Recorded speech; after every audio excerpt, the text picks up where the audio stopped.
What's up, y'all? You're watching Union Minded. I'm your host, Eric, and today we're going to talk about some of the good things, or at least one of the most important things that came out of the Biden administration. As much as I am disappointed in the overall performance of the Biden administration, there's a couple things that are really, really good and important for the general public, and one thing for labor in particular. Remember, he pulled out of Afghanistan. That was good for the general public. It was about time we got out of Afghanistan. But that's not the one that has anything to do with labor. The one that has to do with everything with labor is the appointments that he put to the National Labor Relations Board. The NLRB, under Biden, has been a shield for union organizing and has been a thorn in the corporate class. Because it stood up for what the Labor Relations Act was meant to stand to mean. So it really has been protecting the right to unionize. And just today, More Perfect Union tweeted out an exclusive. The National Labor Relations Board has sued Starbucks for its illegal union busting. In a new complaint filed Wednesday, the NLRB says that Starbucks illegally interrogated and threatened workers in Phoenix with reprisal for unionizing. Now, if you've been following the Starbucks union campaign, you are aware of this already. But if you haven't, understand that Starbucks, just like what Amazon does, has been holding captive audience meetings, has been lying about unionization. They brought back their old CEO who had the reputation for union busting, and they've just been overly aggressive in their anti-union campaign. And the NLRB has been a very good monitor and referee between the two to actually make sure that the game is fair. And when Starbucks steps out of line and out of pocket, they have filed the complaints and the protests against that and had those actions overturned. So on February 16th, this is particular to this complaint.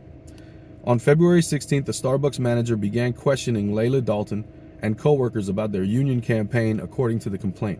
A week later, the manager told workers that they'd, quote, damaged trust, unquote, by unionizing and, quote, had to work to repair the trust and the relationship. In addition to harassing Dalton, the NLRB alleges that Starbucks mistreated barista Tyler Gillette. Tyler is autistic, and managers had promised them minor accommodations. When the union went public, Starbucks took back the promise and put Tyler on indefinite unpaid leave. The NLRB is seeking to require Starbucks to stop union busting, read workers their union rights, and compensate Tyler for the harm they caused them. Starbucks has until April 27th to respond. That's just another example, or the latest example, of where the NLRB has stood up for working people and has been the referee it was always meant to be. This is a reason that elections matter. And I've told you previously that, the NLRB was created during the peak of the union movement. And it depends on who's staffing the NLRB on whether or not they're going to be pro-worker or anti-worker. So it serves as a way to throttle grassroots unionizing, right? Because if the wrong people are in charge, all they do is keep striking down when, people are trying to unionize their workplaces, and they strike it down in favor of the corporations.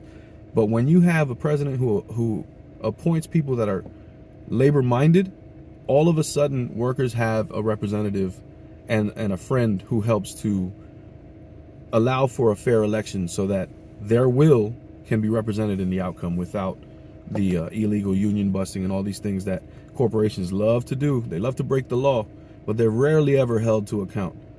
And under Biden, the NLRB has done a fantastic job of being in the way and making sure workers get their voice heard. And so if there's anything I can draw from the last election as a benefit, I would say that it's the NLRB.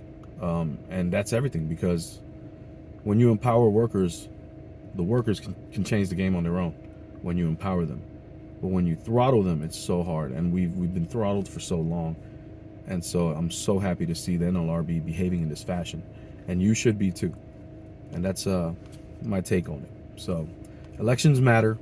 Who we put in office matters, for these very reasons, if nothing else. Like I said, I'm no huge fan of President Biden, but on the NLRB, he got it right. And I thank him for that. Keep in mind, the fight is not left and right, it's up and down, and it'll take solidarity to win always. Peace.